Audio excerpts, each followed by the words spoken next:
Hi, welcome to Geek Station. My name is Jake, and I will be taking you on an adventure through various nerdy things such as video games, TV shows, anime, books, movies, etc. Throughout these several episodes, I'm going to be sharing my opinions and various things that go on in those various forms of media. Today I want to talk about one of my favorite games, The Legend of Zelda. Now, I've got my trusty script and my tea ready to go. So let's get started. In every new installment of The Legend of Zelda, we always get some sort of new concept, whether it be phasing into walls, weapons breaking, being the conductor of a train. But the most infamous new type of concept of all time would be the one that is displayed in The Legend of Zelda: The Majora's Mask. That is the concept of a time limit. Now, a time limit is obviously nothing new in games. Every Mario level has always had a time limit. But when you take a game such as The Legend of Zelda that involves and rewards exploring different dungeons and searching for every little thing that you can find, having a time limit sometimes can make things difficult. Now, some people love it, some people hate it, but it's definitely an argument that it's an interesting thing to look at. Now, The Legend of Zelda Majora's Mask takes place after The Legend of Zelda: The Ocarina of Time, and it took place on the Nintendo 64, but I actually played the 3DS remake, which I thought was very nice since I never had a Nintendo 64. To be able to play it on the 3DS made life so much easier. And the idea is that after fighting Ganon in the Ocarina of Time, Link goes to the land of Termina, where there's this ginormous looming moon that is going to drop down onto the town at any second because the main villain, Skull Kid, who has been possessed by the titular Majora's Mask, is causing that moon to fall down. And I think that it's really interesting to note, and just keep noting, the time limit. You do get this sense of impending doom whenever you're playing this game, and it gives it this dark, gritty feeling that you don't normally get in a Legend of Zelda game. But having that time limit can really affect how you play. Now, one of the greatest things about The Legend of Zelda is the copious amount of side quests. I think that this is awesome, and it's very nice that they added the Bomber's Notebook into Majora's Mask when they remade it, so that you can follow all the different side quests. But I almost didn't want to complete all these side quests because I was too worried about the main storyline and the fact that the world is going to end because the moon is going to fall. And so, sure, were there some side quests that I did complete? Yeah, I got myself a nice sword, I found all the fairies and whatnot, but I really wasn't feeling waiting around for certain times, even though you can jump from time to time. I was really just worried about the main storyline. And I think that where Majora's Mask goes wrong is where they give you this, long list of things to do. Oh, you can do the Anjun Cafe side quest. You can, go protect the ranch. You can do all these, you can race the brothers. You can do all these different things, but also they keep telling you, watch out, the world's gonna end. Yes, I understand that the main mechanic is a time travel mechanic where you go back in time and you do the 3 days over and over again, Groundhog Day-like. But when you have these 3 days, that time crunch becomes your biggest focus, and it takes away from you wanting to explore. And I loved playing Majora's Mask. I thought the challenge was one of my favorite things about it, but the lesser amount of dungeons and the worrying about a time crunch, it made it harder to play. The dungeons more seemed like a chore than like an actual adventure. I loved facing the bosses, that was the best part, but getting there, I was too worried about, am I going to die here because the world's gonna end? Then I was worried about, oh, look over here, there's a chest, look over there, there's a puzzle. So I felt as though I needed too much help to get to the end of the dungeon. There were some very cool things that happened in the dungeons, such as the Stone Tower Temple, where you put a little ghost version of yourself down, or in the Snowhead Temple, where you had to keep putting the tower up and down. Those were interesting things, but I wasn't able to pick apart and find the things for myself. I regrettably had to look up a guide to find the different things.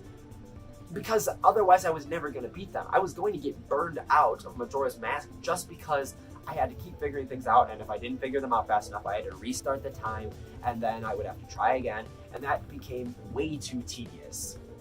Not to mention that half the time you've got something leading up to the dungeon itself.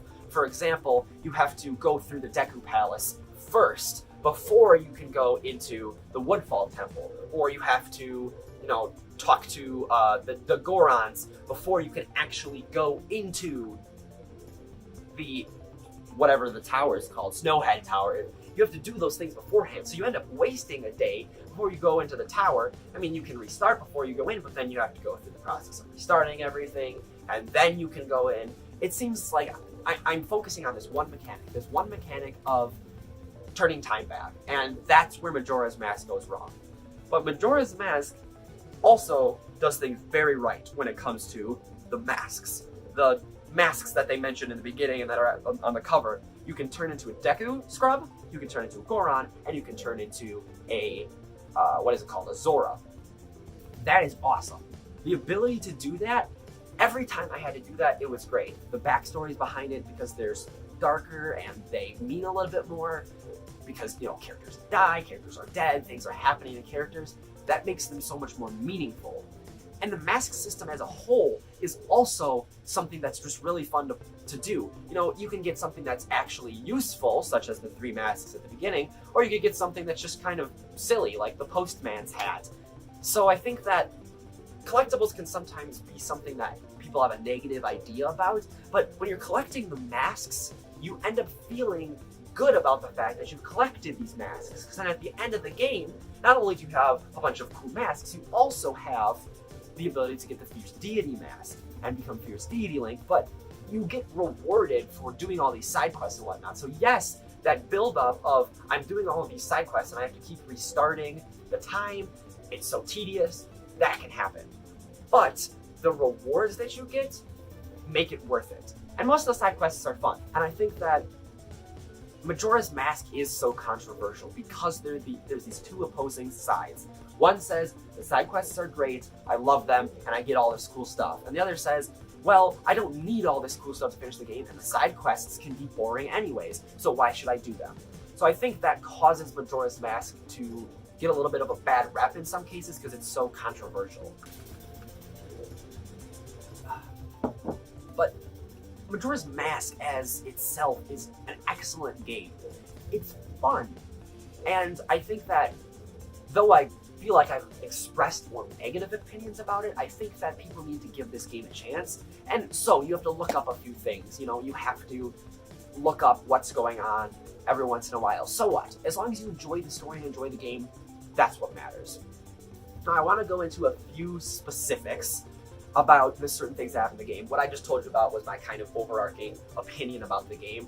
It is an excellent game, but there are some things in there that I have differing opinions about. So, the dungeons themselves. Woodfall Temple, pretty easy, no problems there. Odolwa gave me nightmares because of his weird, creepy, hip-shaking dance, but I thought he was a pretty fun boss battle, having to blast through and then strike him on his weird head eye that is probably some sort of medical problem. Snowhead Temple. Snowhead Temple.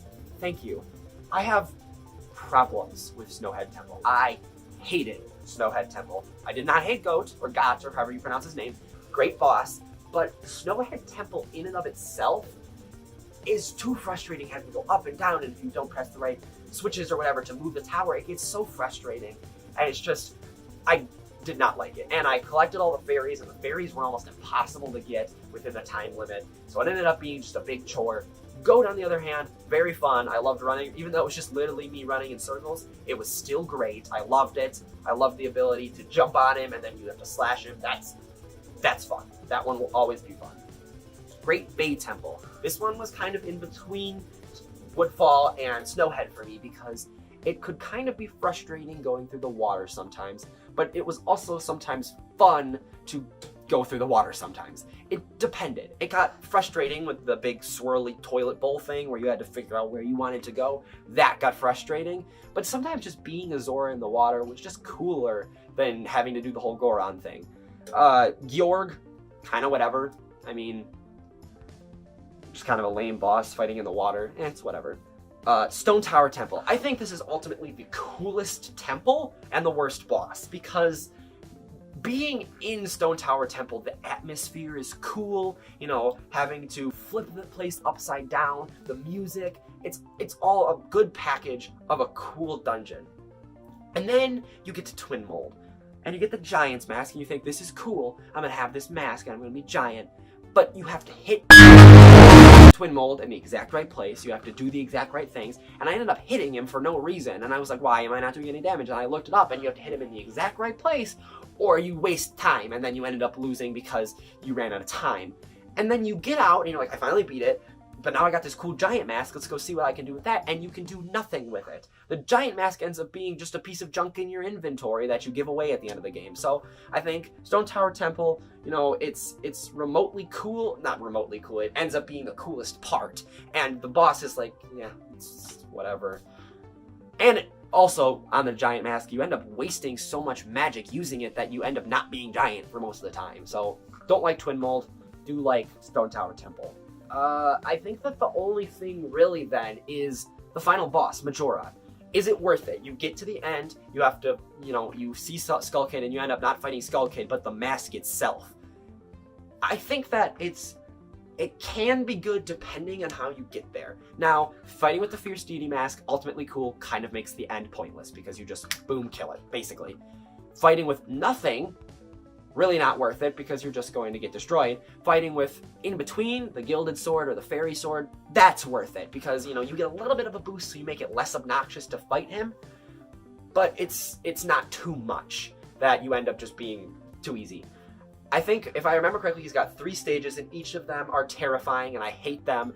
I mean, he's a very cool boss, but true nightmares, nightmare fuel, watching, you know, him spin around and make that creepy dancing, singing thing. I ended up turning my sound off completely because I felt like I was going insane watching Majora do his thing. You know, the first stage, I remember you shoot him with your bow, and he spins around, and then there's the one part where he's just, like, dancing around. I don't remember it all that much. It was memorable in the sense that I remember, you know, wanting to cry because it was scary and hard at the same time, but I don't remember it enough that I was like, I will always remember what I'm doing this boss battle. I was almost just kind of thankful that finally got him done because he killed me so many times because, you know, if you don't collect all those heart containers, which goes back to the whole quest thing, you don't have a lot of health and you just get downed so easily. So I think that Majora is like a B- kind of, you know, B- kind of boss. It was a good boss. I felt like I worked my way up to it. It wasn't just random. It made sense. But sometimes it felt a little bit too difficult, and sometimes it felt a little bit too unrewarding. But as a whole, I think the moral of my story for Majora's Mask is that it's not a hidden gem, because everyone knows about it, but I think it gets too much of a bad rap. And I think that people need to give it a chance. If you've got a 3DS, buy it. If you have the money, buy a 64 and play it in the original. I actually recommend playing it on this version because you get the Bomber's Notebook and you've got the motion controls, and it makes life a lot easier. But feel free to do it in every way you want. But I think that Majora's Mask is an excellent game that people need to experience more. Go out and buy it. It's pretty cheap. I mean, I'm sure it'll go down in price. And, you know, play Majora's Mask. Tell me what you think about it. And yeah, so I hope you enjoyed this first video of Geek Station, and we'll see you next time.